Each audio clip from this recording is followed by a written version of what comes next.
11 वर्ष का मासूम रविंदर और 8 वर्षीय उसकी मासूम बहन मोनिका दोनों साथ में स्कूल गए। स्कूल में पढ़ाई करने के बाद वो वापस खेल कर घर आ रहे थे और घर आने के बाद उन दोनों ने बैग एक जगह रख दिया और उसके बाद वो घर पर ही खेल रहे थे और घर के सभी सदस्य खेत में काम कर रहे थे। और उसके बाद घर पर 2 दिन पहले बकरी बेचकर एक बक्सा लाया गया था जिसमें कपड़े और अन्य जो सामान होता है वो रखा जाता है।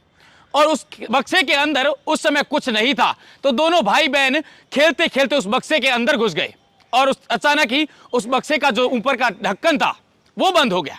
और उसके बाद उन भाई बहन का जो है अंदर दम घुट गया और जिससे उनकी मौत हो गई। बताया जा रहा है कि आखिर 3 घंटे बाद जब परिवार वाले स्कूल समय से 3 घंटे बाद जब घर पहुंचे तब उन्होंने बच्चों को ढूंढने का प्रयास किया और जब बच्चे नहीं मिले तो उन्होंने बक्सा खोलकर देखा तो दोनों बच्चों का जो है दम घुटने से उनकी मौत हो चुकी थी। ये बात जो है ये गर्रा रोड थाना क्षेत्र के मेघवाड़ों की बस्ती पनेला की है,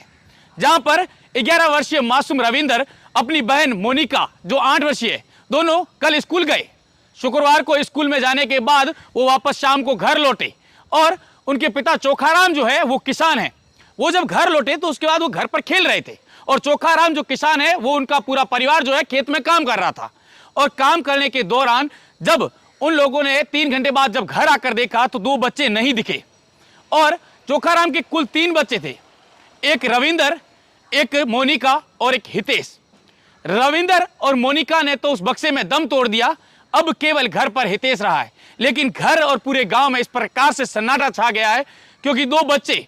एक बक्सा जो 2 दिन पहले बकरी बेचकर लाया गया था जिसमें यह सोचा था कि घर में उसमें सामान रखेंगे, और उसी बक्से में दम घुटने से उन 2 मासूमों की मौत हो गई। अब पूरा परिवार जो है सदमे में है और आसपास के गांव में ये पूरी बात जो है एक दुख की तरह इस तरह से फैल गई है कि पूरा गांव जो है वो शौक की लहर में है। अब उसके बाद उन बच्चों को जो है गडरा रोड सीएचसी लाया गया और वहां पर जब डॉक्टरों ने उसे मृतक घोषित कर दिया तो घर वालों के ये हालात हो गए कि उनके घर में अब जो है इस प्रकार से कोई बोलने के लिए जो है उनकी हिम्मत नहीं हो रही है, क्योंकि घटना इस प्रकार की, एक 11 साल का मासूम बच्चा और 8 साल की बच्ची जब खेल कर स्कूल से घर आते थे और उसके घर में खेलते थे तब पूरे घर में चहचहाट होती थी। लेकिन जो कल घटना शुक्रवार शाम को घटित हुई है उसके बाद से पूरा परिवार, पूरा गांव जो है वो सदमे में है।